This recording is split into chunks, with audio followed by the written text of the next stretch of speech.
మీ ఊరి నుంచి మీరు రిపోర్టర్ కాదలుచుకున్నారా? మీరు ఇదివరకు స్ట్రింగర్ గా పనిచేసినా, కెమెరామెన్ గా వర్క్ చేస్తున్నా పర్లేదు. ఫ్రీలాన్సర్ గా పనిచేసే ఛాన్స్. రాజకీయాల నుంచి సినిమాల దాకా, లైఫ్ స్టైల్ నుంచి పర్యాటకం వరకు ఎక్కడి నుంచైనా ఏ వార్త అయినా సరే కవర్ చేయవచ్చు. వార్త కొట్టు, క్యాష్ పట్టు. ఆసక్తి గలవారు 9032555277 కి కాల్ లేదా వాట్సాప్ చేయండి. Hi hello welcome to today tomorrow. ఇప్పుడు మనకి లేటెస్ట్గా ట్రెండింగ్ ఏం నడుస్తుందంటే బలగం సినిమా చూసారా మీరు? బలగం సినిమా చూస్తే కాకి ప్రధానంగా సాగే ఒకానొక కథ. అది కాకి పిండం తింటే ఒకలాగా, తినకపోతే మరొకలాగా సొసైటీలో, మరీ ముఖ్యంగా తెలంగాణ గ్రామ ప్రజలు వాళ్ళకున్న నమ్మకాలు, ఈ కాకి మీద ఉన్న వాళ్ళకున్న అభిప్రాయాలు, వాళ్ళ ఇంట్లో ఒక మనిషి చనిపోయినప్పుడు కాకి తింటే వాళ్ళు ఆ మనిషి మన మీద చాలా ప్రేమతో ఉన్నాడని, చనిపోయినా కానీ ఒక మంచి సదభిప్రాయంతో ఉన్నాడని. అదే కాకి అంటే లేకపోతే పిట్ట ముట్టడము అంటారు ఇక్కడ. ఈ పిట్ట ముట్టకపోతే ఆయనకి మన మీద అసంతృప్తి ఉందని, ఆయన చాలా తీవ్ర ఆగ్రహవేశాలతో ఉన్నాడని, మనమేదో ఆయన కోరుకున్న చేయాలని అనే దాని చుట్టూ ఈ సినిమాని అల్లాడు. ఇక్కడ ప్రధాన పాత్ర ఈగ సినిమాలో ఈగ, 777 చార్లీ సినిమాలో కుక్క అలాగా, ఆ తర్వాత బలగం సినిమాలో కాకి అలాగా. కాకి అనే దాని మీద, ఆ పిండం అనే దాని మీద చాలా అభ్యంతరాలు వ్యక్తం అవుతున్నాయి. అసలు తొలి రోజు నుంచే కాకి మీద పెద్ద ఇష్యూ ఉంది. పిండములను చేసి పితరుల దలబోసి కాకులకు బెట్టు గాడిదలారా, పియ్యదినుడు కాకి పితృడెట్టాయరా విశ్వదాభిరామ వినురవేమా అంటూ ఒకనొక వేమన శతకంలో మనకు ఉంటుంది. అంటే ఏంటంటే, సచ్చిన తల్లిదండ్రులను తలుచుకోవడానికి కాకులను పిండాలు పెడుతుంటారు, మలం తినే కాకి తల్లి కానీ తండ్రి కానీ తాత కానీ అవుతుందా అనేది వేమన పద్యం యొక్క అర్థం. సరే, ఇది విడిచిపెడదాం. వీళ్ళు దీనిలో చాలామంది కేటీఆర్ దగ్గర సామాన్యమైన మానవుడి దాకా అందరూ ఈ కాకి ప్రధానంగా సాగిన బలగం అనే సినిమా కథ, అది చెప్పిన కుటుంబ విలువలు, మన బలం ఎవరు అంటే మన కుటుంబమే, మనం విడిపోయి ముక్కలు చెక్కలుగా ఉంటే చెడిపోతాం, అదే మనమంతా ఒకటిగా ఉంటే బాగుపడతాం అన్న ధోరణిలో చెప్తున్న ఈ కథలో ఈ కాకి గోల ఒకటి పెద్దదైపోయింది. మరి ఇది కాకి గోలేనా?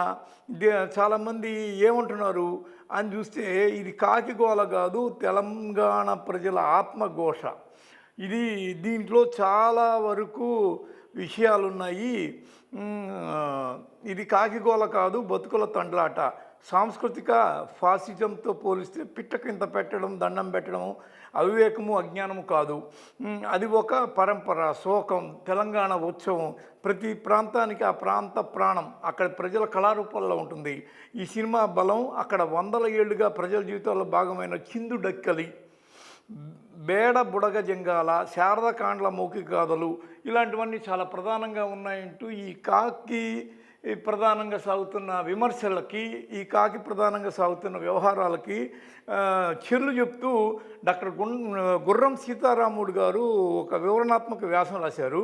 ఆ వ్యాసం ద్వారా కాకి వ్యవహారాన్ని విమర్శిస్తున్న వాళ్ళందరికీ మనం ఏం చెప్పదలుచుకున్నాము, ఆయన మాటల్లో ఇంకా ఎలాంటి మంచి విషయాలు ఉంటాయి, అసలు ఈ కాకి గోలని గోల అనాలా లేకపోతే మన సంప్రదాయం అనాలా, తెలంగాణ ఆచారం అనాలా? హలో సార్, డాక్టర్ గుర్రం సీతారాములు గారు నమస్కారం. నమస్తే సార్. మీరు ఈ బలగం సినిమాలో కాకి వ్యవహారంపై ఒక వ్యాసం రాశారు, సుదీర్ఘ వ్యాసం. అది కాకి గోల కాదు, తెలంగాణ ఉత్సవము, తెలంగాణ శోకము, ఇట్లా చాలా చెప్పుకుంటూ వచ్చారు, వర్ణించారు. దాని మీద మీరు కొంత వివరణ ఏమన్నా ఇస్తారా మా ప్రేక్షకుల కోసం? మీరు ఆడియో వాడుకుంటారా? ఆడియో అండి, ఆడియో వాడుకుంటారా? అవును. ఆల్రెడీ నేను రాసే కదా. అర్థం కాదు, మీరు ఇప్పుడు చెప్పడము వల్ల ఎక్కువ వింటారు, చదవడానికి కొద్దిగా ఇబ్బంది ఉన్న వాళ్ళంతా. చెప్పండి. దీని మీద అసలు ఫస్ట్ వచ్చిన విమర్శ ఏంటి ఈ కాకి వ్యవహారంలో? తర్వాత దానికి మీ సమాధానం ఏంటి? మొదట సినిమాని అంటే బేసికల్ గా దర్శకుడు ఒక కమెడియన్. అవును, వేణు. కమెడియన్ ని నాన్ సీరియస్ గానే చూస్తుంది సమాజం. అవును. అట్లాంటి కమెడియన్ ఇట్లాంటి సీరియస్ సబ్జెక్ట్ తీసుకోవడం అనేది జనాలకి కొంచెం సంశయంగా ఉంది. ఓకే. సినిమాలో ఉండాల్సిన బేసిక్ ఫార్మాట్ ఆ సినిమా నెగెక్ట్ చేసింది. ఓకే. ప్రాపర్ కథ ఏం గొప్పగా లేదు, కథనం గొప్పగా ఏం లేదు, కానీ యాక్టర్స్ మంచిగా అంటే వాళ్ళకి ఇచ్చిన పాత్రను సక్రమంగా వాళ్ళు చేసినట్టు అనిపించింది. ఓకే. అసలు ఎక్కడ సమస్య వచ్చిందంటే ఈ విడిమిడి జ్ఞానంతో చేసిన కామెంట్స్ వల్ల కాకి పిండం ముట్టడం అనేది అది నాన్ క్రైస్తవ అంటే క్రైస్తవులు కానీ మిగతా సమాజంలో ఉండే ఒక ఫినామినా. అది ఆంధ్ర కానీ తెలంగాణ కానీ అమెరికా కానీ. అవును.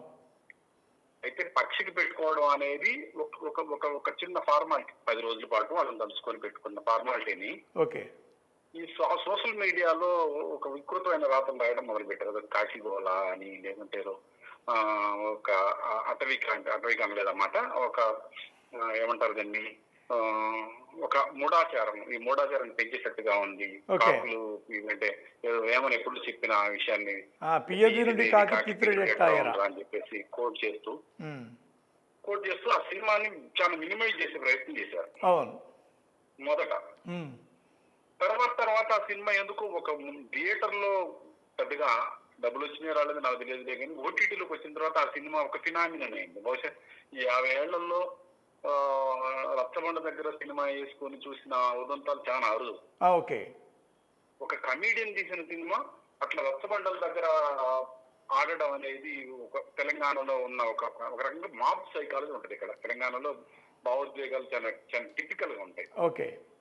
అది ప్రేమైనా, కోపమైనా, ఆవేశమైనా వాళ్ళు ఆపుకోలేరు. తెలంగాణలో ప్రతి కుటుంబం ఆ పిండం పెట్టడం అనేది చాలా చాలా స్ట్రాంగ్ ఫినామినా. ఓకే. పక్షికి పెట్టడం అనేది చాలా స్ట్రాంగ్ ఫినామినా.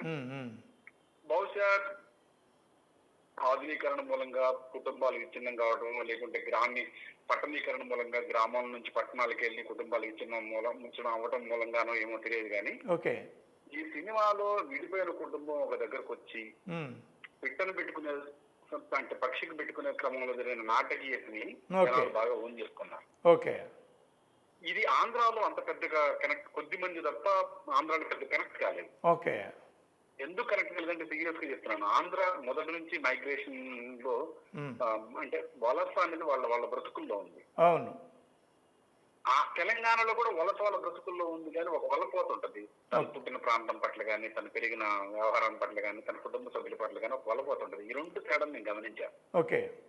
బహుశా అంటే ఆంధ్ర వాళ్ళకి పుట్టిన ప్రాంతం పట్ల మమకారం లేదు అని నేను అంటలేదులే, కానీ ఓకే బహుశా వాళ్ళు ఒక 100-150 ఏళ్ల కిందనే వాళ్ళు మైగ్రేషన్ అనేది ఒక అభివృద్ధికి సూచకంగా, లేకపోతే కదలడం అనేది, వ్యాపార విస్తరణ అనేది ఆ సంస్కృతిలో భాగం. ఓకే. కానీ తెలంగాణలో విస్థాపన ఒక అనివార్యంగా ఉంది. ఓకే. అంటే మైగ్రేషన్ అనేది ఒక అనివార్యత, ఒక ఏమంటారు దాన్ని, ఒక ఉండలేని తనం, కంపల్షన్, ఏదో విధి లేక గండం. బహుశా ఆ బ్రతుకు గండం నుంచే అటు సూరత్ పోవడం కానీ, లేకుంటే బాంబే పోవడం కానీ, లేకుంటే దుబాయ్ పోవడం కానీ, రకరకాల ప్రాంతాల్లో మైగ్రేట్ అవుతున్నారు. ఓకే.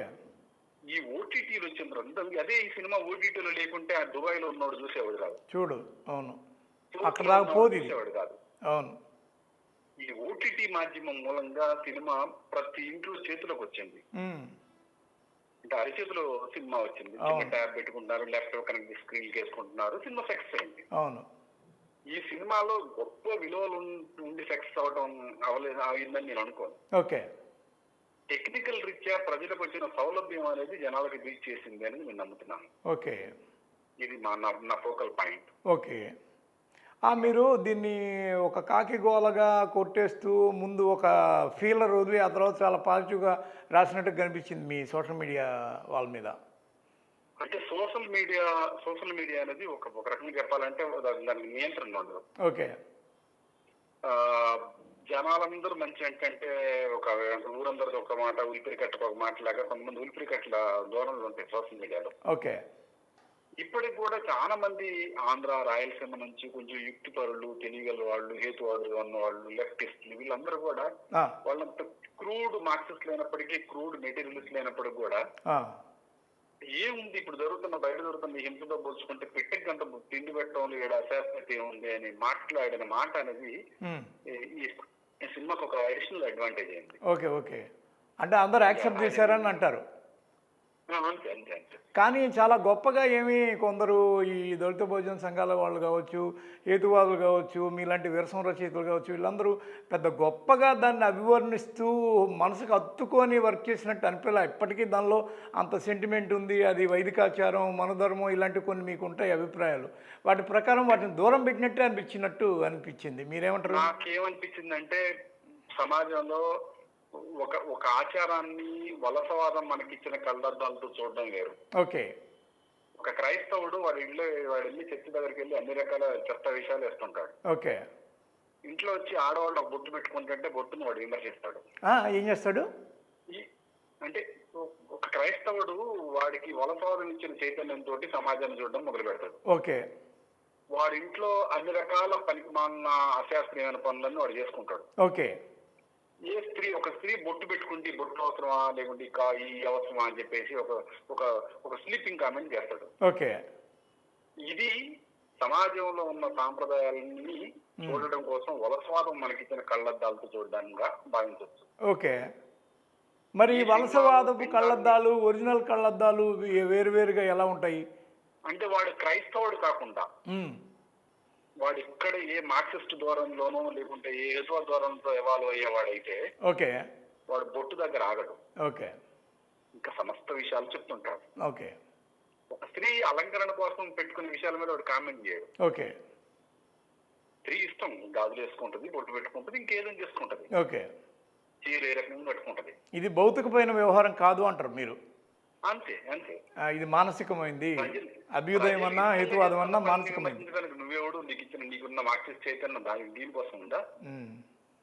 అయితే ఎవరెవరు విమర్శిస్తున్నారంటే దళిత భోజనంలో ఇప్పుడు వస్తున్న ఈ మోడర్న్ ముఖ్యంగా క్రైస్తవ సమాజం నుంచి అవాల్వైన మేధావులు మాత్రమే ఆ సినిమాని వ్యతిరేకిస్తున్నారు.